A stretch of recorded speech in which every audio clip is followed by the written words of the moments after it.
अस्सलाम वालेकुम। आज का जो हमारा टॉपिक है वो है इकोलॉजी से related, that is mineral nutrition.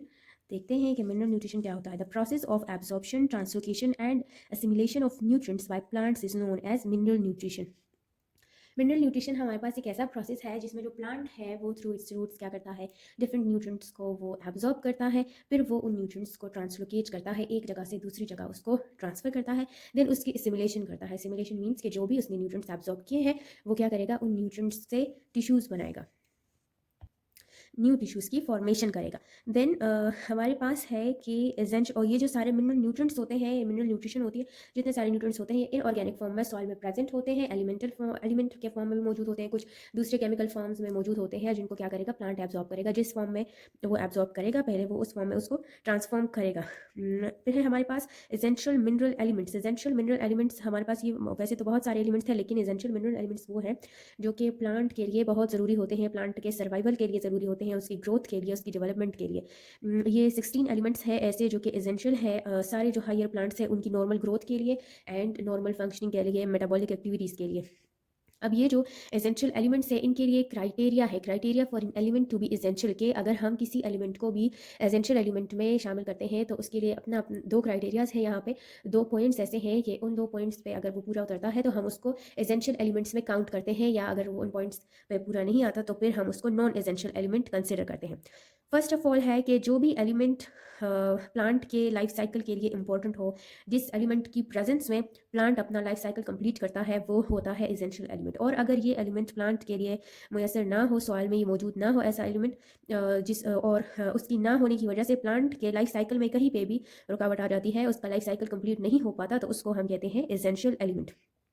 यानी एसेंशियल एलिमेंट हमारे पास वो सारे एलिमेंट्स हैं जो कि अगर सॉइल में प्रेजेंट ना हो तो प्लांट अपना लाइफ साइकिल कंप्लीट नहीं कर सकता। सीड से लेकर जब सीड की जर्मिनेशन होती है उससे एक न्यू सीडलिंग बनता है, फिर एक वेल डेवलप प्लांट बनता है, फिर उसमें रिप्रोडक्टिव पार्ट्स बनते हैं, फ्लावर्स वगैरह बनते हैं। अगर एंजियोस्पर्म है, जिम्नोस्पर्म है, तो फिर तो उसमें फ्लावर्स नहीं होंगे, और अगेन उसमें सीड्स बनते हैं, उन्हीं सीड से आगे जाके क्या होता है, दोबारा से न्यू प्लांट जो है वो बनता है। तो इस तरह से ये कंप्लीट एक लाइफ साइकिल होता है प्लांट का। तो इस कंप्लीट लाइफ साइकिल में कहीं किसी भी स्टेज पे अगर एक एलिमेंट की कमी की वजह से उसका लाइफ साइकिल रुक जाता है, कंप्लीट नहीं होता, या वो पूरे प्लांट एक पूरा डेवलप हो जाता है लेकिन उसमें वायबल सीड्स प्रोड्यूस नहीं होते। वायबल सीड्स का मतलब होता है कि जो जिसमें जिंदा रहने की एबिलिटी होती है, डेवलपमेंट करने की, डेवलप होने की, एक न्यू प्लांट में डेवलप होने की एबिलिटी होती है। तो अगर ऐसे सीड्स कोई प्लांट प्रोड्यूस नहीं कर सकता किसी एलिमेंट के एब्सेंस में, तो इट मीन्स कि वो एलिमेंट क्या है, वो इसेंशियल एलिमेंट है।